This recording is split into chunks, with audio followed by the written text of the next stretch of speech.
দর্শক, বাংলাদেশের রাজনীতির ভেতরে ভেতরে এমন এক বিশাল, অকল্পনীয় এবং ভূ রাজনৈতিক ভূমিকম্প শুরু হয়েছে, যা হয়তো এই মুহূর্তে দেশের কোটি কোটি সাধারণ মানুষের চোখের আড়ালে রয়েছে, কিন্তু এর তীব্রতা যে কোনো মুহূর্তে পুরো দেশের ক্ষমতার সমীকরণ, স্বাধীনতা এবং সার্বভৌমত্বকে চিরতরে ওলটপালট করে দেওয়ার জন্য যথেষ্ট। আজকের দিনে বাংলাদেশের রাজনীতির ময়দানে এবং আন্তর্জাতিক বিশ্লেষকদের সবচেয়ে বড় আলোচনার বিষয়বস্তু হয়ে দাঁড়িয়েছে একটি অত্যন্ত স্পর্শকাতর প্রশ্ন।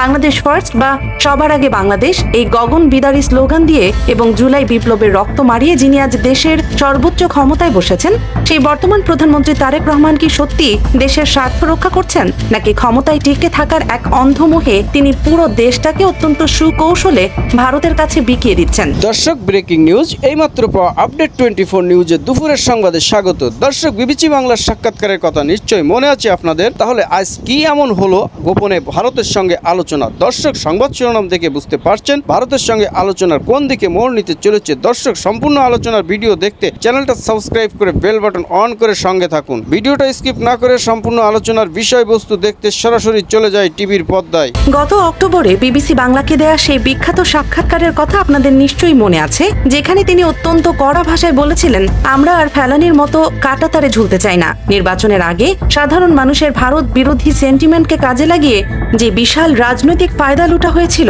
আজ ক্ষমতায় বসার পর তার আসল চেহারাটি বেরিয়ে আসতে শুরু করেছে। আজ মেগা বিশ্লেষণে আমরা প্রমাণ সহ আপনাদের দেখাবো কিভাবে গাইডিং লাইট বা পথ প্রদর্শক নীতির নামে ভারতের কাছে দেশের স্বাধীনতা আবারও দীর্ঘমেয়াদে লিজ দেওয়া হয়েছে। ঘটনা শুরু বর্তমান প্রধানমন্ত্রী তারেক রহমানের দেশে ফেরার আগে থেকেই। যখন সাধারণ মানুষ রাস্তায় নেমে বুকের রক্ত দিচ্ছে, ঠিক সেই সময়ে লন্ডনে বসে শুরু হয়েছিল ভারতের সাথে ব্যাক চ্যানেল ডিপ্লোমেসি বা পেছনের দরজার গোপন কূটনীতি। আমাদের অনুসন্ধানে বেরিয়ে এসেছে, ভারতের শাসক দল বিজেপির অত্যন্ত ঘনিষ্ঠ সংগঠন ওভারসিজ ফ্রেন্ডস অফ বিজেপি এর শিশির বাজোরিয়া এবং পররাষ্ট্র বিষয়ক নেতা বিজয় চৌথাইওয়ালের মাধ্যমে বিজেপির শীর্ষ নেতৃত্বের কাছে একটি অত্যন্ত গোপন বার্তা পাঠানো হয়েছিল।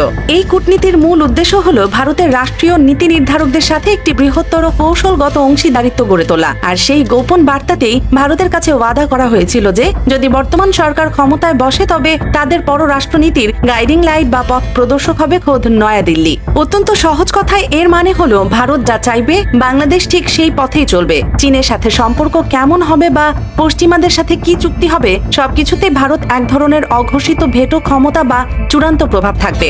এর পাশাপাশি ভারতকে অত্যন্ত স্পষ্টভাবে কিছু রেডলাইন বা চূড়ান্ত বিপদসীমার প্রতিশ্রুতি দেওয়া হয়েছে। ভারতের জাতীয় নিরাপত্তা উপদেষ্টা অজিত দোভালের কার্যালয় থেকে বাংলাদেশ সরকারকে শর্ত দেওয়া হয়েছে এবং ভারতকে কথা দেওয়া হয়েছে যে বাংলাদেশের মাটি ব্যবহার করে ভারতের কোনো বিচ্ছিন্নতাবাদী গোষ্ঠী বা ইনসার্জেন্ট অ্যাক্টিভিটিস যেন পরিচালিত হতে না পারে, বর্তমান সরকার সেটা যে কোনো মূল্যে শতভাগ নিশ্চিত করবে।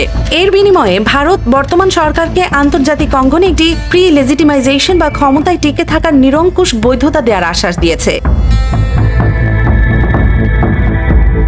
এই পুরো বোঝাপড়ার ক্ষেত্রে অত্যন্ত গুরুত্বপূর্ণ মধ্যস্থতাকারীর ভূমিকা পালন করেছে যুক্তরাজ্য।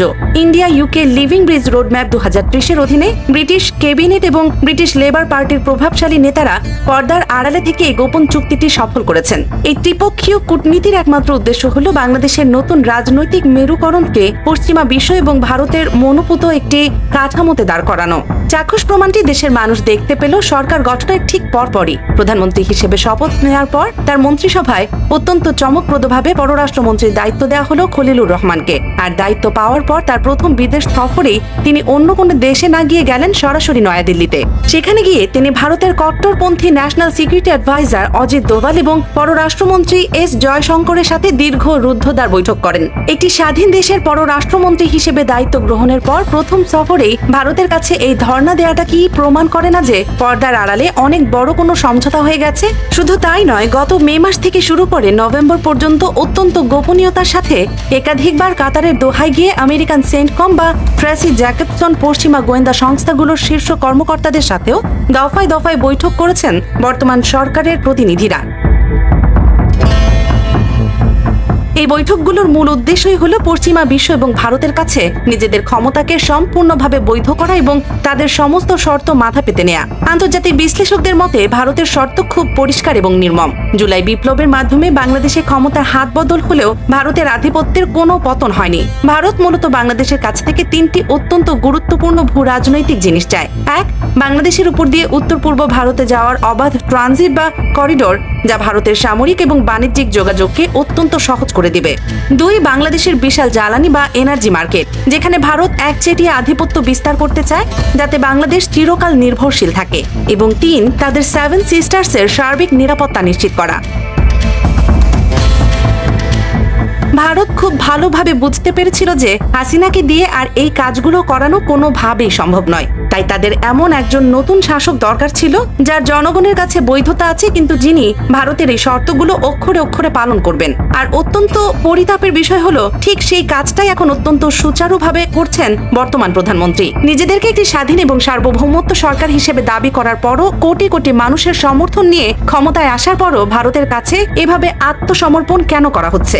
এর মূল কারণ হলো ক্ষমতায় টিকে থাকার তীব্র আকাঙ্ক্ষা। কিন্তু এই চরম দ্বিমুখী নীতি কি বাংলাদেশের আপামর সাধারণ মানুষ মেনে নেবে? যে তরুণ প্রজন্ম এবং আপামর জনসাধারণ একটি স্বাধীন, সার্বভৌম এবং মর্যাদাশীল বাংলাদেশের স্বপ্ন দেখে অকাতরে বুকের রক্ত ঢেলে দিয়েছিল, তাদের সেই রক্তের সাথে কি তাহলে চরম বেইমানি করা হলো?